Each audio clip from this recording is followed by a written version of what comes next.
Today, Monday, October 23rd. I'm back with Imran. How you doing, buddy? Good to see you, bud. Another week. Yeah, start another week. I'm tired already, man. It's been a lot happening. This is our Monday morning meeting where we both try to focus a little bit more on the single stock side. Both you and I spend a lot of time during the week and in our daily writings and things like that. Really kind of focused on the more macro kind of index side of things. You, of course, cover the macro whole economic side of things a little bit more than I do, but shifting away from the index flows, looking at single stock flows. So today we want to go through a couple names that you're watching. We wanted to talk about earnings, and then I have just one or two names to bring up as well. So let's start by diving in with what you see on the day. Actually, let's talk about earnings quick because that's a little bit more of a headliner. Tomorrow we have big earnings in Microsoft as well as Google, which are implying about 4 to 4.8% implied moves, as you can see on your screen here. Incidentally, if you go to SpotGamma.com, hit free tools, you can see this earnings chart. You made an interesting but excellent observation while we were chatting in before that. You know, we had Tesla and Netflix both report last week, and on Twitter here I have our snapshot of our dashboard. Those implied moves were 4% and 7% respectively, as you can see. And obviously, in both of those cases, the earnings moves were huge, right? Netflix popped 15%. And we had put out on Twitter, say, hey, play for the 400 pin. And then in Tesla, it just did the opposite. It just sank and sank and sank and sank and sank. So these implied moves going into earnings were obviously too small. And you brought up the point, and I think it's a good one. I'm kind of with you on here that it may be the same thing here with Google and Microsoft. I'm actually a little surprised that these implied earnings didn't shift out even a little bit more given the moves in Netflix and Tesla, but there were your comments originally. So what do you have to mention on these? Yes, so I just think if you look at like the volumes that are going up in options in these names, they are the names that everyone cares about, right? They are the names that there's the most activity. And so I think that there's a likelihood that these names will overshoot in either direction. So obviously, if the earnings are completely in line with expectations, then you can't expect a massive move, right? But if you were to get a difference from expectations, like we saw last week with the other two, the moves are very likely to overshoot these implied. Because if you look at like the kind of moves we've seen historically, like 4 or 5% for these names isn't that much, right? Like 8 to 10 is quite comfortably what these names can do on earnings. So. And I just think that the retail crowd goes after them and use options, so that creates the overshoot. So I think at the margin you want to own. You generally would own them rather than being short them for earnings. You don't want to be short that vol. No. The other side of this equation that I think adds to this is that we are in kind of this negative gamma environment, kind of a high volatility regime anyways, right? And so you know, if the average move is, let's say, 4% for these earnings, this is an environment where things are a little more slippery. They move faster. You know, vol just can expand a lot more quickly. And I think that's another factor that is probably not as priced in, right? What is just sort of the macro side of things, and how much are stocks just moving? They're all moving a lot, so it's a little bit of a different environment. I'm not sure how much of that gets priced into, to your point. So. Those are two big earnings. And while we're on this topic, you know, I mean, Tesla was rather negative, but Netflix was higher. Tesla's considered in that Mag 7 stock index, you know, the top 7, which it may lose its membership pretty quickly here. But Microsoft and Google, they have a different tone, right? I mean, they are the leaders. While we're on this topic, I mean, anything that comes out of these that could be strong enough to just lift the whole market up. I mean, if both of these companies just offer excellent earnings and a lot of growth, and maybe that starts to turn, you know, the pivot the market a little bit here. Any kind of sentiment there? Well, I mean, you look at the chip names, right? They're not looking too rosy because you've got the US putting up barriers on exports of chips to China and stuff. Yeah, so Nvidia's just been getting slammed. Nvidia, AMD, etc., have all been trading down a bit. Whereas these Google and Microsoft, you know, they had their pump on AI and then they faded a bit. So they're kind of trading a bit differently to the chip stocks, right? Yep. But I think everyone's kind of realized that the AI story, where it's really going to improve growth and margins for these companies, isn't going to be a quick thing overnight. Yeah. So I don't think it's necessarily that much is priced in. I don't know. It's hard to know how much is priced in, right? They've had such good margins over the last year. Yeah. Yeah. I think it's going to be very interesting. Particularly Microsoft, the OpenAI story and ChatGPT is all that is really quite interesting, and so I think they have a chance to really invigorate that story again. Texas Instruments reports tomorrow on the semi thing, and I'm not a CMT, but that looks like a broken wedge, I believe they call it in technical analysis land on NVIDIA. I mean, that was just really ugly. 400 for me. 400 is the level. If it takes out 400, then look out, that gap from 320 is getting closed, basically. Yeah, that would be a nasty fill there. So, anyways, that's the macro picture. I do think those earnings tomorrow, if they're both strong, or if they're both negative, I mean, those two together could really be a pivot because there's so much of that, Mag 7 indicator, and if you use MGK is what I've been looking for lately as the Mag 7 equally weighted ETF. Last week we were talking like this looks really good, and then this week we're like, I don't know about this. All right, moving on. You have your excellent single stock strategy Compass. You have two trades here. Both are sells. You got a sell on CAT and then a sell on McDonald's. You want to walk us through the CAT idea first? Yeah, so CAT's been beaten up a bit, like 10% off of local highs last week. Just general construction stocks are all coming under pressure. That one of the names reported and gave guidance that demand has peaked potentially. So the stock's come off. It's got some volume support around these levels. Earnings are at the end of the month on Halloween. So I figured you could use, similar to an idea that we talked about last week, like when you've got earnings next week and you've already had a bit of a move, you can kind of now slot some puts for this Friday, nick that premium because the stock's next big move probably happens next week on earnings rather than now. So that's the idea. Just nick a bit of yield out of selling those puts. 240 looks like it's a reasonable distance. And like I said, you've got some volume support there. If the broader market sells off, it may still go down. But it looks to me like a reasonable selling opportunity.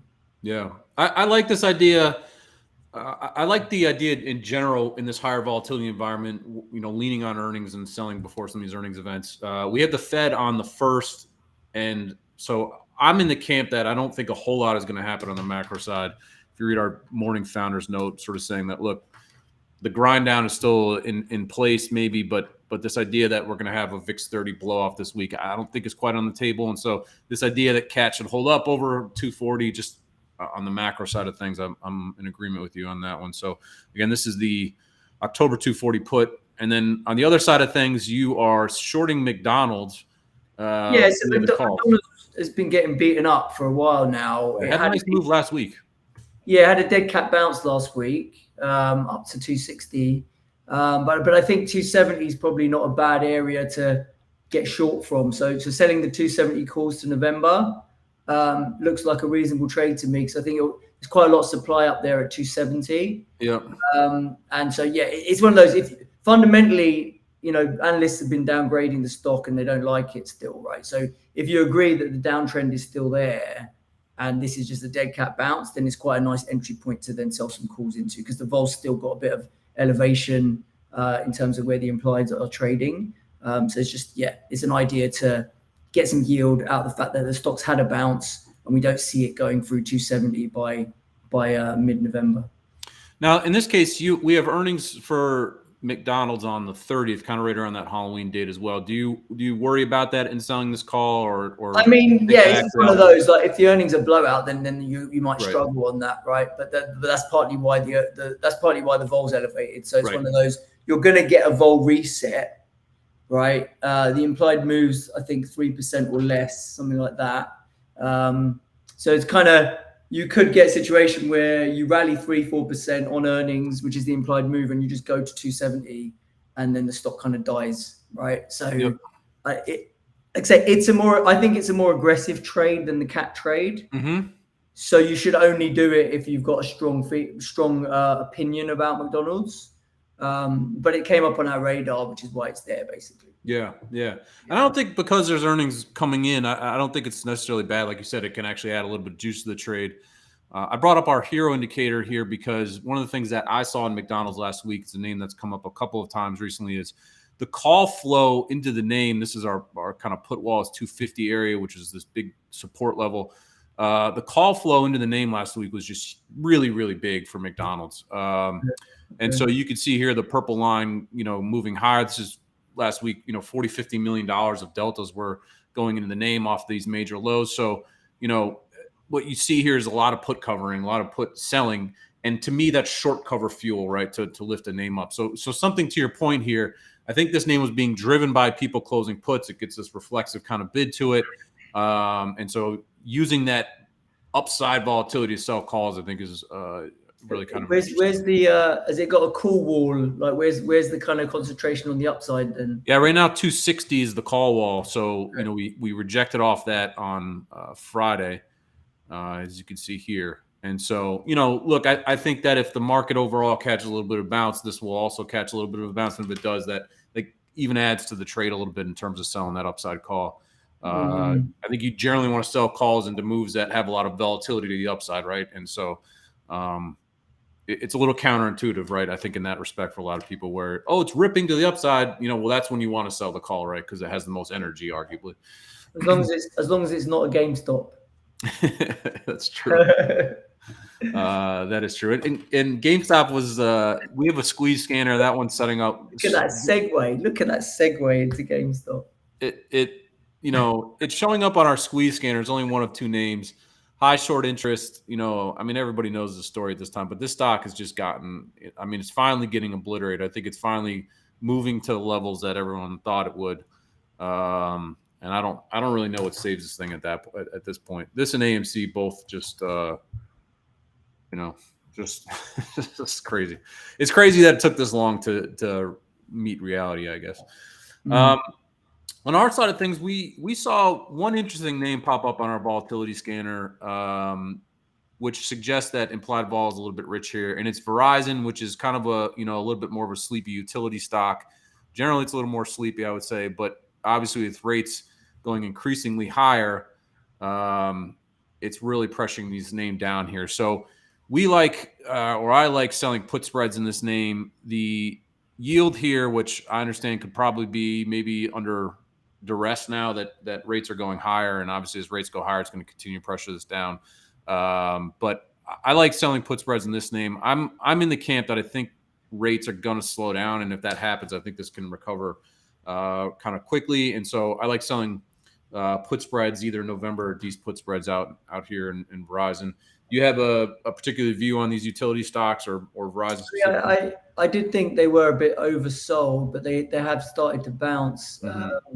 But rates are a tricky one. I think the rates market, I think yields have done a lot and they've done it quickly. So I do think there's a few things in the rates market that look overdone. Yeah. So some sort of pullback in yields.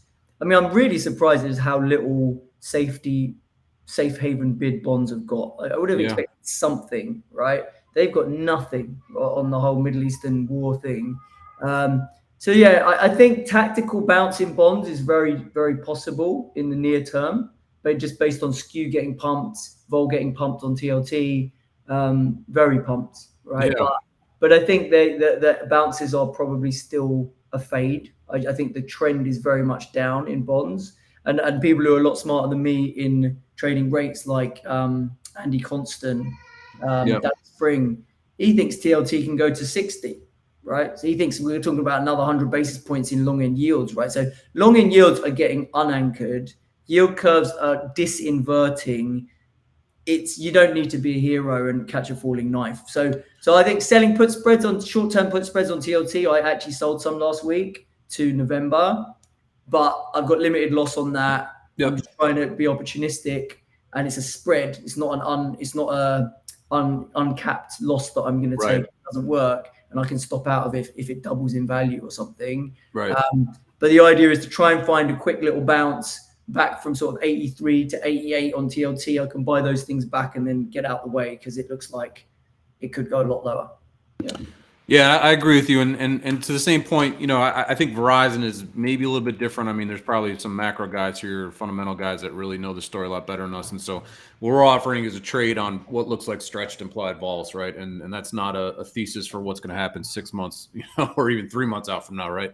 We're trying to kind of take selective shots here on essentially what amounts to oversold, various oversold levels. So couple names that show up there like this. The other one was JP Morgan. They had earnings last week. The vault still, you know, popped on this or elevated on this. But again, it's, you know, it's a rate play at the end of the day, right? So a lot of what's showing up on the scanners are in the same thing where, look, if you get a nice bounce or a pause in rates and this November 1st date comes up, then these trades will all pay off very well. But to your point, that could just be a kind of a dead cat bounce, right? And then rates, you know, continue higher. So we will be, like everybody else, keeping a close eye on the rate movement. Of course, that's the major sign this morning that, you know, we breached 5%, which as it's a round number, everyone's watching it. That pressured the futures this morning. Futures have recovered a little bit, as you can see on your screen here. I actually think we're setting up for a bounce on the day, maybe 1 or 2 day bounce, just because I think rates are going to chill out before the November 1st date, and that's going to be a really big pivot upcoming. But that is something that's something we'll see unfold over a day here. But you can see that when rates did breach that 5 level, it got pretty ugly here in future. So all right, Imran, thank you very much for showing up today, and we'll be seeing you next week. Where can people find you? You've been doing just an awesome job on Twitter, so hopefully people go over there and check you out. Where else can they find you? Sure. So on Twitter, I'm options_insight. We put out daily stuff on there, show you what we're looking at in options, and then options-insight.com is our website where you can check out what our products are. We've got live courses going on for those who want to learn about options. We've got subscription products to give you trade ideas every day and kind of guide you through these crazy markets. Yeah, that's crazy markets is right. One of the other things we should note here, if you scan the QR code at the top left or right of your screen, depending on exactly how this mirroring shows up, you can get to our SpotGamma Academy, which features the lovely Imran, who walks us through everything through what is an option all the way up into kind of advanced hedging and things like that. And then you can find us at spotgamma.com, and I am at SpotGamma on Twitter. And at a minimum, Imran, we'll be seeing you next Monday. Sounds good, man. Thanks for listening, everyone. Take care.